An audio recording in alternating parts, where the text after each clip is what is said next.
లోని అల్లూరి సీతారామరాజు జిల్లా ప్రకృతి సౌందర్యంతో పాటు ఆరోగ్యకరమైన వ్యవసాయానికి కూడా కేంద్రంగా మారుతోంది.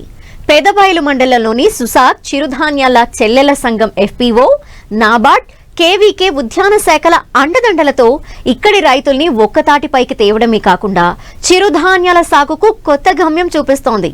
ఈ రోజు ఈ ఎఫ్పిఓ ఎలా పనిచేస్తోంది, రైతులకు ఎలా లాభాలు అందిస్తోందో ఈ స్టోరీలో తెలుసుకుందాం.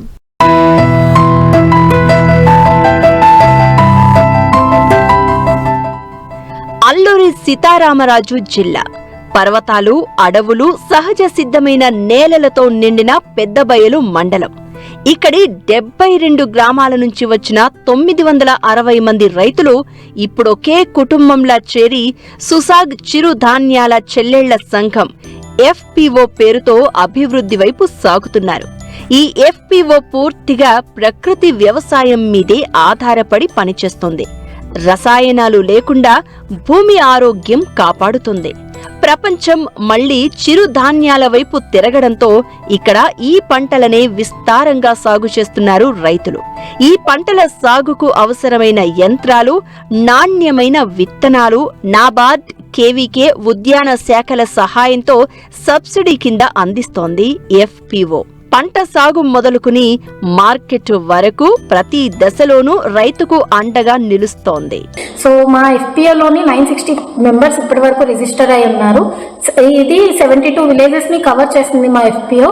సో మేము ఆ 72 విలేజెస్ లోని అందరికీ పనిముట్లు అందించడం కానీ లేకపోతే సీడ్ సపోర్ట్ అందించడం కానీ చేస్తున్నాము. సో మా ఎఫ్పిఓలో ఏంటంటే మేము రైతులకి నేచురల్ ఫార్మింగ్ మీద ట్రైనింగ్స్ అనేవి ప్రొవైడ్ చేస్తున్నాము. ఇక్కడ వాళ్ళు పండించే పంట కానీ లేకపోతే మేము ప్రొక్యూర్ చేసే పంట కానీ మొత్తం అంతా ఆర్గానిక్ గానే పండించడం జరుగుతుంది. దానికోసమనే మేము వాళ్ళకి ఘనజీవామృతం కానీ ద్రవజీవామృతం కానీ ఏమైనా అగ్నాస్త్రాలు, నీమాస్త్రాలు ఇలాంటి వాటి మీద తరచూ ట్రైనింగ్స్ అనేవి ప్రొవైడ్ చేస్తూ కంప్లీట్ గా అసలు ఎరువులు అన్నవి కానీ లేకపోతే ఏమైనా ఇన్సెక్టిసైడ్స్, పెస్టిసైడ్స్ అలాంటివి ఏవి యూజ్ చేయకుండా కంప్లీట్ నేచురల్ ఫార్మింగ్ మీద ఫోకస్ చేస్తున్నాం. మన పాస్ట్ తో కంపేర్ చేసుకుంటే ఇప్పుడు మిల్లెట్ కన్సంప్షన్ అనేది చాలా రెడ్యూస్ అయింది. మేము దాన్ని ఇంప్రూవ్ చేయడానికి మళ్ళీ మేము మిల్లెట్స్ అనేవి రెజ్యూమినేట్ చేయడం గురించి అని చెప్పి మేము ఎఫ్పిఓని ఎస్టాబ్లిష్ చేయడం జరిగింది. ఇదే కాకుండా మేము రైతుల దగ్గర అంటే ఇప్పుడు మేము ప్రొక్యూర్మెంట్ చేసేటప్పుడు రైతులకి గవర్నమెంట్ నిర్ణయించిన ధర లేకపోతే గవర్నమెంట్ ఆదేశించిన ధర కంటే కొంచెం ఒక 5% మార్జిన్ తో ఎక్కువగా ఇవ్వడం జరుగుతుంది మేము రైతులకి. వాళ్ళ యొక్క పంట అనేది కొంచెం అధికంగా రావాలి, మా రైతులు ఆనందంగా ఉండాలి, మిల్లెట్స్ అనేవి మళ్ళీ ఇంక్రీజ్ అవ్వాలి అన్నవి ప్రొడక్షన్ వరకు మేము సపోర్ట్ చేస్తున్నాం. ప్రొడక్షన్ తో పాటుగా మేము ప్రాసెసింగ్ కూడా అంటే రైతులు ఉన్న వాళ్ళు ప్రతి ఒక్కరు ఎక్కువ quantity of processing units establish చేయలేరు కాబట్టి మా సైడ్ నుండి మేము వాళ్ళకి మిక్సర్ గ్రైండర్స్ లాంటివి ప్రొవైడ్ చేస్తున్నాం. సో దట్ వాళ్ళు మిక్సర్ గ్రైండర్స్ యూజ్ చేసి కన్సంప్షన్ రేట్ ని ఇంక్రీజ్ చేస్తారు అని. వాటితో పాటుగా మేము వాళ్ళకి మిల్లెట్స్ నుండి వంటకాలు అంటే ఎలాంటి వంటకాలు తింటే వాళ్ళ పిల్లలకి హెల్త్ బెనిఫిట్స్ ఉంటాయి, ఇంట్లో ఆరోగ్యం ఎలా పెరుగుతుంది అని చెప్పి మేము వాళ్ళకి డిఫరెంట్ మిల్లెట్స్ తోని తయారు చేసే రెసిపీస్ కూడా ట్రైనింగ్ ఊరు తిరిగి ట్రైనింగ్ అన్నది ఇవ్వడం జరుగుతుంది. మేము ఓన్లీ మిల్లెట్స్ అనే కాకుండా ఆర్గానిక్ గా టర్మరిక్, చింతపండు, తర్వాత పెప్పర్, కాఫీ వీటిని కూడా ప్రొక్యూర్ చేసి వీటిని కూడా మేము రైతుకు ప్రాఫిట్ అయిన ధరలో ప్రొక్యూర్ చేసి మేము అమ్ముకోవడం జరుగుతుంది. పండించిన ధాన్యాన్ని అమ్మడమే కాదు, వాటిని విలువ ఆధారిత ఉత్పత్తులుగా మార్చి మార్కెట్ చేయడం ఈ ఈపీఓ ప్రత్యేకత. రాగి ఆట, మిల్లెట్ ఫ్లవర్, హెల్త్ మిక్స్, తీపి కారం స్నాక్స్ ఇలా ఎన్నో ఉప ఉత్పత్తులను తయారు చేసి విక్రయిస్తున్నారు. దీంతో రైతుకు రెట్టించిన లాభం, వినియోగదారులకు పౌష్టికాహారం అందుతోంది. సంస్థ పండించిన ధాన్యాన్ని నేరుగా కొనుగోలు చేసి సరైన రేటుకు విక్రయించడంతో మధ్యవర్తుల దోపిడీ తగ్గింది. పంటకు సరైన ధర, కుటుంబానికి మంచి ఆదాయం, పిల్లలకు మంచి భవిష్యత్తు అన్నీ సాధ్యమవుతున్నాయి. ఎఫ్పిఓకి జీవన ఉపాధి అన్నది చుట్టుపక్కల గ్రామాల వాళ్ళు రోజుకి ఒక 20 మందికి అన్నది ఉపాధి ఉంటుంది. ఆ ఎఫ్పిఓకి అన్నది లాభం అన్నది ఉంటుంది. అది కాకుండానే వాళ్ళు చేసే పద్ధతులు ప్రకృతి వ్యవసాయంలోనే బీజామృతం, ఘనజీవామృతం, ద్రవజీవామృతం, కషాయాలన్నీను వాళ్ళకి విలేజ్కి వెళ్ళేసి మేము డెమో ఇవ్వడం జరుగుతుంది. మా పద్ధతులన్నీ వాళ్ళు పాటించిన వాళ్ళది మాత్రమే మా ఎఫ్పిఓ అన్నది ₹1 ఎగస్ట్ అన్నది కొనడం జరుగుతుంది. సంఘం నుంచి మా గ్రామంలో అవేర్నెస్ మీటింగ్ అని కల్పిస్తారు. అవేర్నెస్లో మాకు పంటల కోసం, మార్కెటింగ్ కోసం, అలాగే పంట ఎలా దిగుబడి తెచ్చుకోవాలనే దానికోసం మాకు చిరుధాన్య చెల్లెల సంఘం వారు మాకు చెప్పడం జరుగుతుంది. ఎఫ్పిఓ సంఘం వాళ్ళే మాకు మా సొంతంగా మా గ్రామంకి వచ్చి మాకు మార్కెటింగ్ అనేది కల్పిస్తుంటారు.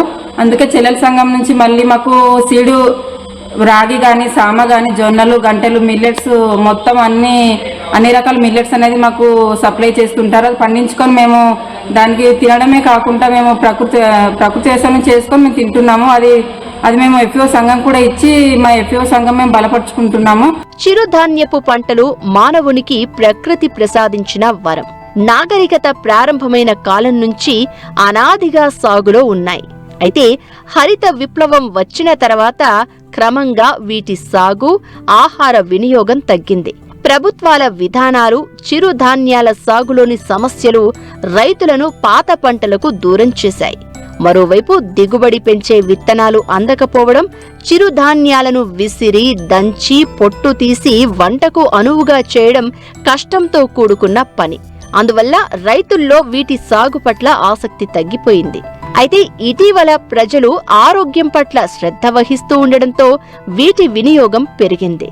చిరుధాన్యాలు అనగానే అంటే ఏదో ఇది ఒక పెద్ద ఏంటంటే పాతకాలపు ఆహారం అనేసి చాలా మంది అనుకుంటున్నారు. కాకపోతే ఏంటంటే చిరుధాన్యాలనే మన ప్రాచీనమైనవి, అంటే పాతకాలపువే కాయినా మనకి ఈ రోజుల్లో కొత్త తరానికి అనువుగా మనం తయారు చేసుకునే ఎన్నో రకాల ఆహార పదార్థాలు ఉన్నాయి. కానీ చాలా మందికి అవేర్నెస్ లేదు, వాటిపైన సరైన అవగాహన లేకపోవడం వల్ల చిరుధాన్యాలు అంటే పేదవాడి ఫుడ్ అని చాలా మంది అనుకుంటున్నారు. కానీ ఈ రోజుల్లో చిరుధాన్యాలు అనేవి ఒక గొప్పింటి వాళ్ళ ఫుడ్ కూడా అయింది, ఆహారంగా మారింది. చిరుధాన్యాలు అనగానే దంచాలి, వాటిని అంటే ఏరాలి అని చెప్పి రకరకాల సమస్యలను చెప్తున్నారే తప్ప చిరుధాన్యాలు వెళ్దాము, తిందాము, మనం ఆరోగ్యంగా ఇంకొంచెం రోజులకి ముందుకు వెళ్దామని ఎవరూ అనుకోవట్లేదు. మెయిన్ ఏంటంటే ప్రాసెసింగ్, దాన్ని శుద్ధి చేయటం, ఇవన్నీ సమస్యలుగా మారాయి. కాబట్టి ప్రాసెసింగ్ లేకపోవటం వల్ల కొంతమంది చిరుధాన్యాలు వెనక్కి వేయటం లేదనమాట, అంటే ముందుకు రావటం లేదు వేయాలని చెప్పేసి. ఈ రోజుల్లో ఏంటంటే ప్రతిదాన్ని పిండి చేసేది మన చేతుల్లోనే పెట్టుకున్నాం కదా, అలాంటప్పుడు ఏంటి చిరుధాన్యాలను కూడా ప్రాసెస్ చేసుకునే ఎన్నో మిషన్లు, టేబుల్ టాప్ మిషన్స్ కూడా వచ్చాయి.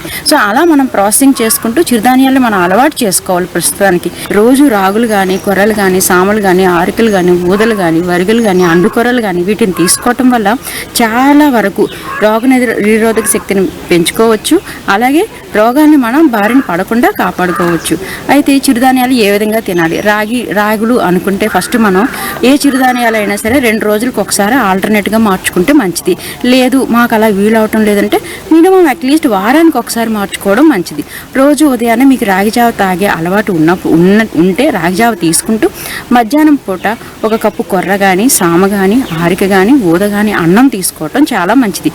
మీకు ఇన్ కేస్ కంప్లీట్ మీల్స్ తినలేను అనుకుంటే 1 కప్పు కొర్రలు అలాగే 1/2 కప్పు రైస్ని యాడ్ చేసుకొని రెండింటిని 2 గంటల ముందు మీరు నానబెట్టుకొని ఈ విధంగా కుక్ చేసుకోవడం వల్ల మీకు కావాల్సిన టేస్ట్ వస్తుంది.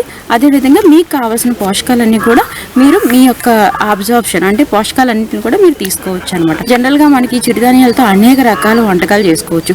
అరిసెలు అనగానే మనం వరిపిండి వాడతాం కదా, కొర్ర బియ్యము, సామ బియ్యము, ఆరగ బియ్యం వాడుకోవచ్చు. అలాగే కేక్స్ అనగానే మైదా పిండి, గోధుమ పిండి అనుకుంటాం. ఈ రాగి పిండితోటి, జొన్న పిండితోటి, కొర్ర పిండితో కూడా కేక్స్ అలాంటివి కూడా తయారు చేసుకోవచ్చు. అలాగే ఇడ్లీ అనగానే మనం మినపప్పు, బియ్యం, మినపప్పు, ఇడ్లీ రవ్వ ఇట్లాంటివి వాడతాం. ఇవి కాకుండా రాగుల్లోనికే మినపప్పు యాడ్ చేసుకోవటం, కొర్రల్ని యాడ్ చేసుకోవటం, దోశల్లోకి ఇట్లా కూడా మన యొక్క వంటకాన్ని కూడా మన చేతుల్లోనే ఉంది మార్చుకోవడం అనేది. మీరు ఈ కిచిడి కానీ లైక్ ఈ కొర్రలతోటి, సామలతోటి ఇట్లాంటివి మీరు తీసుకోవడం వల్ల కొంతవరకు మీ యొక్క ఆరోగ్య సమస్యలను తగ్గించుకొని మెరుగైన జీవన శైలిని పొందవచ్చు అన్నమాట. ఈ రోజు సుసాగ్ చిరుధాన్య చెల్లెళ్ల ఎఫ్పిఓ రైతుల జీవితాల్లో వెలుగులు నింపుతోంది. చిరుధాన్యాలు మాత్రమే కాదు, రైతుల ఆశలను కూడా పెంచుతోంది. ప్రకృతి వ్యవసాయం పట్ల నమ్మకం, ప్రభుత్వం, సంస్థలతో ఉన్న బలోపేతమైన అనుబంధం ఇవే కలిసొచ్చి పెద్దబయలుకు వ్యవసాయ రంగంలో కొత్త దిశను చూపిస్తున్నాయి. రైతు బలపడితేనే గ్రామం బలపడుతుంది, గ్రామం బలపడితేనే దేశం బలపడుతుంది.